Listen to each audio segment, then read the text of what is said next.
The night she almost lost her job was the same night she saved a life, and the most painful part was that nobody believed her when she said she did the right thing. She stood alone in the empty corridor outside the operating room, her hands still shaking slightly, her eyes tired but calm, and all she could hear was the echo of the chief doctor's voice telling her that she had crossed a line she had no right to cross.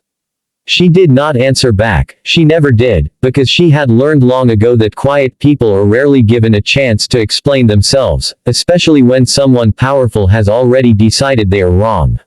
Her name was Elena, and most of the staff barely noticed her, because she was not loud, not ambitious in the way others were, not someone who tried to impress the hospital directors with confident smiles and fake respect. She simply worked, day after day, night after night, helping patients who could not even pronounce her name properly, and going home when the lights were already off. That evening had started like any other, slow, heavy, and full of the silent sadness that follows someone who knows they are constantly being judged.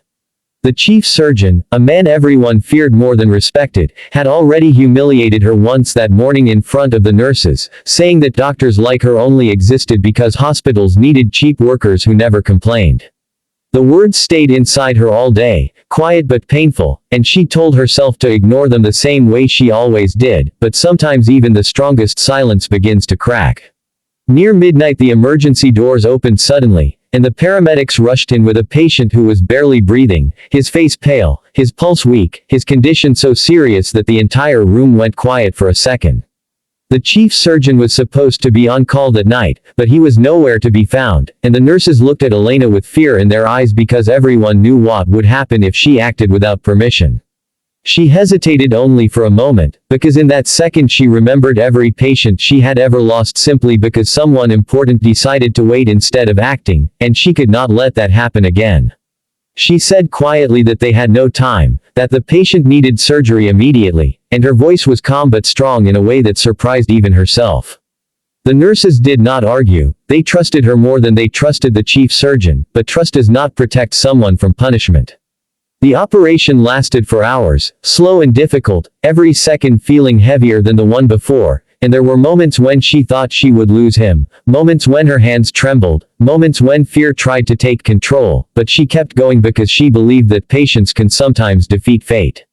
When the first sign of a stable heartbeat finally appeared, she closed her eyes for a second and felt something inside her relax, not happiness, not pride, just quiet relief.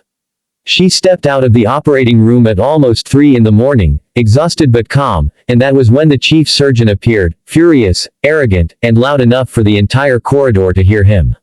He did not ask what had happened, he did not ask if the patient was alive, he only shouted that she had violated hospital rules, that she had no right to make such a decision, that people like her needed to remember their place. The nurses tried to explain, but he did not listen, because powerful people rarely listen when they are angry, and he said he would make sure she never worked in that hospital again. Elena stood there without defending herself, because she knew that arguing would only make it worse, and deep inside she already felt the sadness that comes when you realize that doing the right thing can destroy your life. She went home at dawn, too tired to cry, too empty to think, and she told herself that maybe this was the end of everything she had worked for. The morning felt colder than usual, and when she returned to the hospital later that day, the atmosphere had changed in a strange way, quieter, tense, almost nervous. The chief surgeon avoided looking at her, which was unusual, and the nurses kept whispering something she could not understand. She thought it was just another day of humiliation waiting for her, and she prepared herself to accept it calmly, because sometimes patience is the only thing that remains when hope disappears. Then one of the administrators approached her slowly and asked if she had been the one who operated on the patient during the night, and when she said yes, he looked at her with an expression that was not anger, not disappointment, but something like surprise mixed with respect. He told her that the man she had saved was not an ordinary patient, that he was the director of one of the largest companies in the city, a man so powerful that even the hospital management spoke carefully when they mentioned his name. Elena felt nothing at first, because to her he had just been a patient who needed help, not a name, not a position, not a fortune. The administrator continued quietly, saying that the man had woken up that morning and asked who had saved his life, and when they told him the truth, he refused to speak to anyone else until he could see her. The words sounded unreal, almost impossible, and Elena felt a small spark of hope appear inside her, but she did not allow herself to believe it yet, because she had learned that hope can be dangerous.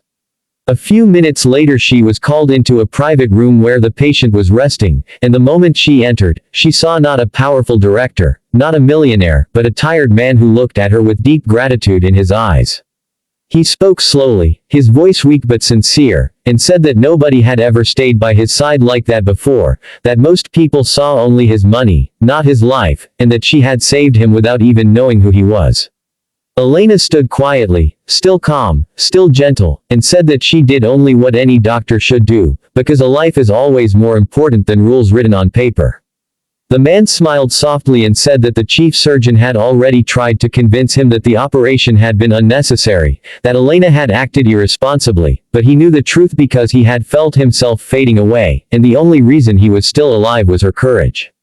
The room became silent for a moment, and that silence felt different, lighter, warmer, like something inside the world had finally changed. Later that day the hospital management called an urgent meeting, and for the first time in years the chief surgeon was not the one speaking loudly, he was the one standing quietly, avoiding everyone's eyes. The director thanked Elena in front of everyone, not dramatically, not loudly, just honestly, and he said that people like her were the reason hospitals still deserved trust. The words were simple, but they carried a weight that no humiliation could erase. The chief surgeon tried to explain himself, tried to say that he only wanted to follow the rules, but nobody listened to him this time, because arrogance loses its power the moment truth becomes visible. Elena did not feel revenge, she did not feel triumph, she only felt a quiet peace, the kind that comes when patience finally meets justice. The director later offered to help her in any way he could, but she refused politely, saying that she did not save him for rewards, she saved him because she believed every patient deserved a chance. The man looked at her with deep respect and said that people like her were rare, and that the world needed more doctors who cared about lives instead of reputations. The story spread through the hospital slowly, not like gossip, but like a quiet truth that nobody could ignore, and the same people who once ignored her now greeted her with respect. The sadness did not disappear completely, because wounds do not vanish in one day, but the helplessness was gone, replaced by something stronger, something calmer, something that could not be taken away again.